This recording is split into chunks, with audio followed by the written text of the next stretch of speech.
Hi all അസ്സലാമു അലൈക്കും. നമ്മുടെ പുതിയ വീഡിയോയിലേക്ക് എല്ലാവർക്കും സ്വാഗതം.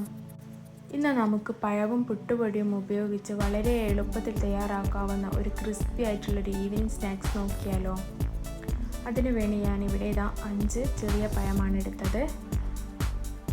ഇനി ഇതിലേക്ക് മധുരത്തിന് ആവശ്യമായിട്ടുള്ള പഞ്ചസാര ചേർക്കാം. പഴത്തിൻ്റെ മധുരത്തിനനുസരിച്ച് വേണം പഞ്ചസാര ചേർക്കാനായിട്ട് കേട്ടോ. ഇനി അരക്കപ്പോളം മൈദ ഞാനിവിടെ ചേർക്കുന്നുണ്ട്.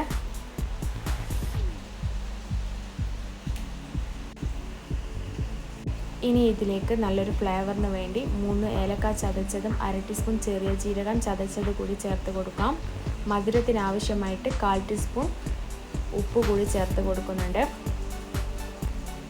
ശേഷം ചിരകി വെച്ച 1/4 കപ്പ് തേങ്ങ കൂടി ചേർത്ത് കൊടുക്കാം. എന്നിട്ട് കൈകൊണ്ട് നല്ല രീതിയിൽ മിക്സ് ചെയ്തെടുക്കാം. മിക്സ് ചെയ്യുന്ന സമയത്ത് വെള്ളം ഉപയോഗിക്കേണ്ട ആവശ്യമില്ല. ആവശ്യമുണ്ടെങ്കിൽ നമുക്ക് പുട്ടുപൊടി ഉപയോഗിക്കുന്ന സമയത്ത് ചേർത്ത് കൊടുക്കാം. ഞാനിവിടെ ഗോതമ്പിൻ്റെ പുട്ടുപൊടിയാണ് ഉപയോഗിക്കുന്നത്. ഇതിന് നല്ല അടിപൊളി മണവും അതുപോലെ തന്നെ നല്ലൊരു ടേസ്റ്റായിട്ട് നമുക്ക് കിട്ടും. മാവ് നല്ലോണം ടൈറ്റായി തോന്നിയാൽ നമുക്ക് കുറച്ച് മാത്രം വെള്ളം ഒഴിച്ചിട്ട് ഇതുപോലെ നല്ലോണം കുഴച്ചെടുക്കാം.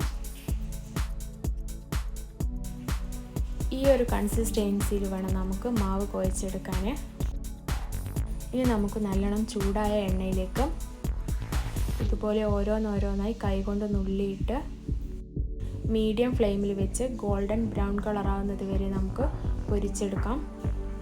അപ്പോൾ വളരെ പെട്ടെന്ന് തന്നെ ഉണ്ടാക്കാൻ പറ്റുന്ന ഒരു അടിപൊളി ഈവനിങ് സ്നാക്സ് ഐറ്റമാണിത്.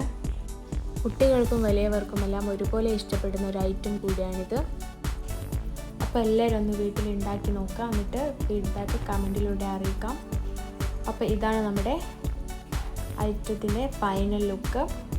അപ്പോൾ എല്ലാവർക്കും ഇഷ്ടമായിട്ടുണ്ടെങ്കിൽ സബ്സ്ക്രൈബ് ചെയ്ത് സപ്പോർട്ട് ചെയ്യാൻ മറക്കല്ലേ. Bye bye.